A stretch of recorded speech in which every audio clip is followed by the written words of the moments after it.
Toastmaster, honored guest. You would never know it from listening to me now, but my family is originally from Texas. For 4 or 5 generations, we were born, raised, lived, and died in the not-so-great state of Texas, as I tend to look at it. Luckily, and I grew up in a series of small Texas towns, we literally lived near the cows. I can say that, very small Texas towns until I was 12 years old, and a very formative event happened in my life. My father, who worked for the federal government, got a job in Honolulu, Hawaii. And so when I was 12, I moved to Hawaii. Now a lot of you are like, oh, that's so cool, you got to move to Hawaii. Well, you didn't grow up in small Texas towns till you were 12 and moved to a city like Honolulu. Very, very different experience. And the food was different, the culture was different. I grew to love it, but certainly when I initially went over, it's sort of a shock to the system. It was a culture shock.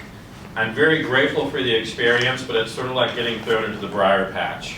You sort of have to learn to love it afterwards. But at that time, I learned a very important concept that would play a big part later in my success in life, which is the concept of ohana.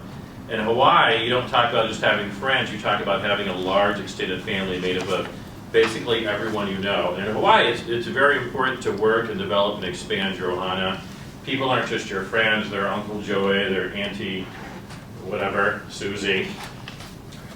And that was really something I learned, and I'm going to put that over here on the box over here. We're going to come back to this again. And then when I was in Hawaii, I also got to have another very formative experience that I can tell you that no one here can ever possibly have again, because you can't do it anymore in America. I spent a summer picking pineapple on the island of Lanai. The island of Lanai is where Bill and Melinda Gates got married. It's full of resorts now, but when I was a teenager, they would actually commercially grow papaya. And I surely didn't choose to do it. I was getting ready for my 16th summer. I was going to watch a lot of TV and play video games, and my mom said, hey, do I have a deal for you? You can go to summer camp. And so summer camp picking pineapple, if many people come to Hawaii and they say, oh, pineapple, they grow on trees. They don't grow on trees, they're a cactus. They grow on the ground, you have to wear a protective covering, and basically you do it all night because it's too hot today. You run through the field, you're picking pineapple, you're throwing it on a conveyor belt, and you're filling up trucks. I wouldn't say I enjoyed it, or even if I was very good at it, but I did learn something very important about myself and about life. Many people who were much more physically fit than I was, and who seemed much more capable of doing a job, they gave up when they went home. It was too hard. And even though I wasn't good at it, I stuck it out. And that gave me a lot of confidence for other experiences in life. Now, I also met someone by the name of John Weaver, still a very good friend of mine there, and I formed a very strong friendship with him. And then when I went on to college, by the way, I'm a college dropout. I had to drop out for 2 years to find myself. The only thing I found is I hated being poor, so I went back to school at that time because I had no other idea how you made more money. And I got out, I didn't even know what to do then. And he said, have I got a deal for you? There's a theme in my life. I'm going to hire you to be the operations manager for this self-storage facility in Pearl City, which is right overlooking Pearl Harbor, where all the big events happened in World War II. And I'm not going to pay you any money. I'll pay you like $18,000 a year. You're going to work hard, but you're going to learn a lot about business, and then I'll give you a great review and a recommendation in 2 years. And that's where I had my very first home office. And I say it's my home office because I lived in the office.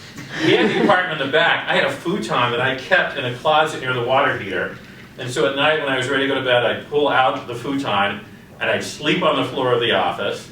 I'd get up in the morning, I'd put the futon back. I go out to the storage lockers where I kept my stuff, my clothes, and there was a shower in the back by the pool, and that was sort of my life. And once again, I was like, I don't know what I want to do, but I know I don't like doing this. So I once again went back to school. And I knew someone at the University of Phoenix, and my second week of my very first class, I learned something very important. They had a study, they said, you know, how does the average person become successful? And I was like, I'm so average, I want to know this. And they had a study of engineers who are very smart people, and they had 2 different groups. They had people who were exceptional at their job, and they focused just on being a great performer at what they did, but they didn't network. And then the other people who were very average. They were very much in the middle of the bell curve, but they went out and they made sure to meet other people. Guess which group advanced more quickly and made a lot of money? It's not Group A, it was Group B. And I thought, oh, Hannah, I know how to do this already. So I eventually ended up moving out here to work with the University of Phoenix online campus.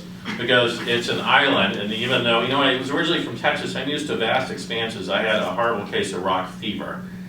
And so when I came here, I would network continuously. If there was a happy hour, I was at it, maybe for like an hour, then things got inappropriate and I left. But I really got to know a lot of people.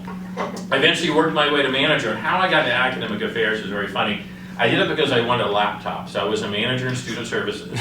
And I noticed in academic affairs, people had laptops. I'm like, I want a laptop. And my boss, Nancy Cervasio, who used to run student services, said, well, I think you have to be a faculty member. And that's the only reason I became a faculty member, so I could get a laptop. I said, okay, I got the laptop. I'm a faculty member, I want the laptop. And then she said, oh, you have to work in academic affairs. And so that's the only reason I applied to go to academic affairs, so I could get this stupid laptop. I figured at the time it seemed really important.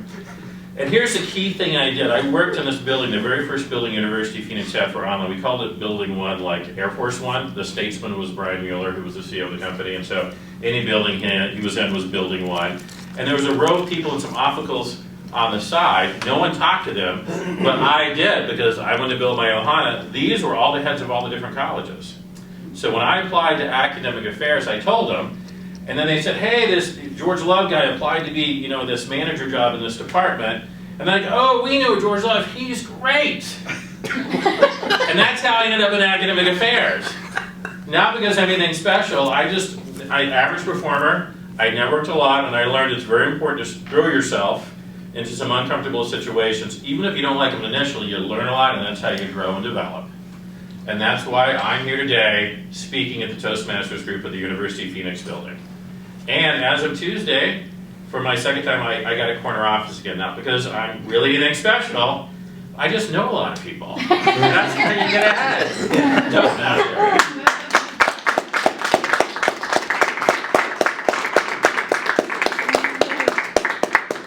All right, can we have 1 minute on the clock, please? Yes.